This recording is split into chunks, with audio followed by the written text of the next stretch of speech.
පසුගිය දවස්වල සමාජ මාධ්‍ය ජාලාවල පළවුණු ඡායාරූපවල ශ්‍රී ලංකා හමුදාව විසින් අලුත්ම අවියක් අතේ තියාගෙන ඉන්න ඡායාරූපයක් තිබුණා. මේක AK-47 එකක්වත් T-56ක්වත් RPG එකක්වත් නෙවෙයි. මේක අමුතුම විදිහේ අවියක්. ඒ නිසා මේ ගැන විවිධ අය විවිධාකාරයේ කතා කියන්න පටන් අරගෙන තිබුණා. ඉතින් ශ්‍රී ලංකා හමුදාව භාවිතා කරන මේ නවීන අවිය කුමක්ද? මේකට කියන්නේ ඩිජිටල් ලීගල් පෝර්ටබල් ඩ්‍රෝන් ජෑම කියලා. ඇත්තටම කියනවා නම් මේක ජෑම අවියක්. ඩ්‍රෝන් යානා සහ වීඩියෝ සම්ප්‍රේෂණය කරන ගුවන් විදුලි සංඛ්‍යාතවල විද්‍යුත් චුම්බක තරංග අවහිර කරන්න පුළුවන් අවියකට තමයි ජෑම එකක් කියලා කියන්නේ. උදාහරණයක් විදියට මෙමගින් ඩ්‍රෝන් යානාවකට පහර දුන්නොත් හසුරුවන්නා සහ යානය අතර තියෙන සම්බන්ධතාවය බිඳ වැටෙනවා.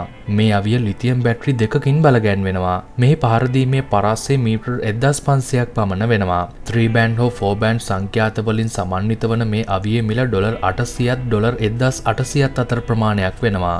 මේවා සාමාන්‍ය පුද්ගලයෙක්ට භාවිතා කරන්න බෑ. ඒ සඳහා විශේෂිත පුහුණුවක් අත්‍යවශ්‍ය වෙනවා. මේ අවිය මගින් ගුවන් විදුලි සංඛ්‍යාත වලට විද්‍යුත් චුම්බක තරංග වලින් පහර දීම තමයි සිද්ධ කරන්නේ. ඩ්‍රෝන් ජෑම වල සංඛ්‍යාතය 2.4 හෝ 5.8 අගයක් වෙනවා. ඒ කියන්නේ මේවා සතුව තියෙන ඩ්‍රෝන් රූපවාහිනී ගුවන් විදුලි ජංගම දුරකථන වල භාවිතා වෙනවට වඩා වෙනස් සංඛ්‍යාත ප්‍රමාණයක්. කෙසේ හෝ මෙම අවියෙන් නිකුත් වන විද්‍යුත් චුම්බක තරංග නිසා එක්ක ඩ්‍රෝන් යානය කඩාගෙන වැටෙනවා. එහෙම නැත්නම් මෙහෙවන්නාට පාලනය කිරීමට නොහැකි වෙනවා. ගුවන් තොටුපළවල් වල හා වෙනත් ආරක්ෂා කළ යුතු ස්ථානවලදී හමුදාව විසින් මේ අවිය භාවිතා කරනවා බලා ගන්න පුළුවන්. කොහොම වුණත් ඩ්‍රෝන් එකක් කියන්නේ අද වෙනකොට හැමෝම අතරේ ජනප්‍රිය උපකරණයක්. ඩ්‍රෝන් එකක් කියලා කියන්නේ නියමෝන් රහිත දුරස්ථ පාලකයක් මගින් ක්‍රියා කරන ගුවන් යානයක්. 1940 දී තමයි පළමු ඩ්‍රෝන් එක නිර්මාණය කරලා තියෙන්නේ. කෙසේ නමුත් යුදමේ කටයුතු සඳහා වගේම වෙනත් මිනිස් අවශ්‍යතා සඳහා ඩ්‍රෝන් කලෙලි බසින්නේ ඉතාමත්ම මෑත භාගයේදී. ඩ්‍රෝන් එකක් ක්‍රියාත්මක වෙන්නේ යානයේ මෝටර මගින් ඇති කරන උඩුකුරු බලය නිසාවෙන්. ඒ වගේම ඩ්‍රෝන් වල මෝටර කිහිපයක් වමට කරකැවෙන අතර අනික් මෝටර කරකැවෙන්නේ දකුණට. ඩ්‍රෝන් එක ක්‍රියාත්මක වීමට එහි තටු ප්‍රධාන වශයෙන් බලපානවා. මේ තටු ප්‍රධාන වශයෙන් නිර්මාණය කරන්නේ ෆයිබර් වලින් හෝ නයිලෝන් ප්ලාස්ටික් වලින්. ඒ වගේම මෙහි තටුවක් අංශක 45ක් ආනත වෙනවා.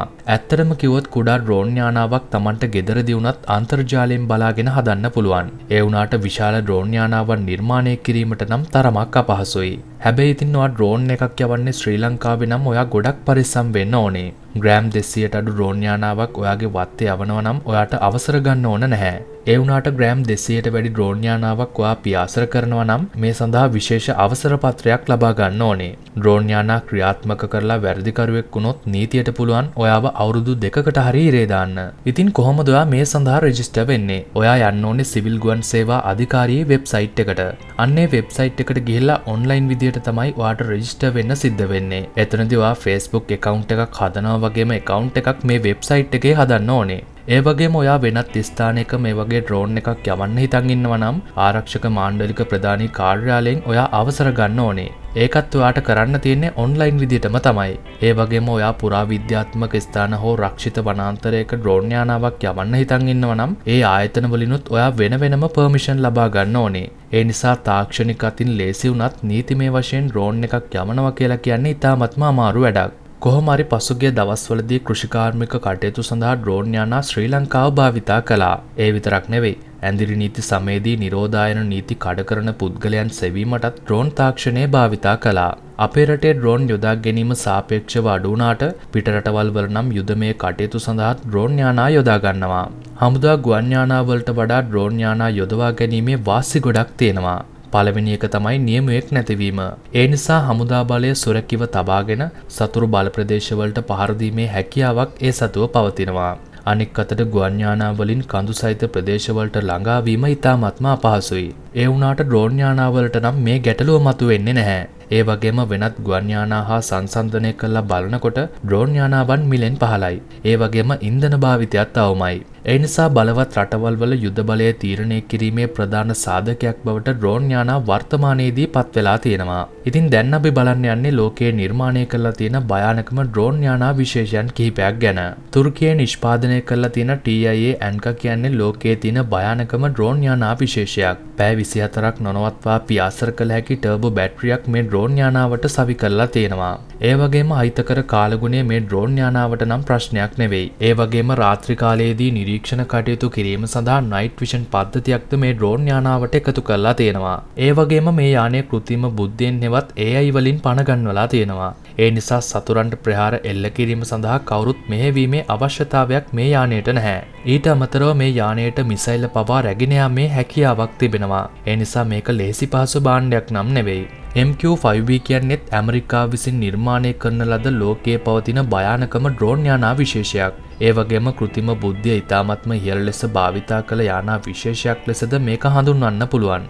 වින්ලෝන් ටෝ කියන්නේත් අන්න ඒ වගේම සුපිරිම තාක්ෂණයක් භාවිතා කරලා චීනයේ නිර්මාණය කරලා තියෙන ඩ්‍රෝන් යානා විශේෂයක්. මේ යානාවටත් මිසයිල් රැගෙන ගමන් කිරීමේ හැකියාව තිබෙනවා. ඒ වගේම මේ ඩ්‍රෝන් යානාවටත් රාත්‍රියේදී වුණත් සතුරු ප්‍රදේශ හඳුනාගෙන පහර දීලා පැමිණෙන්න පුළුවන්.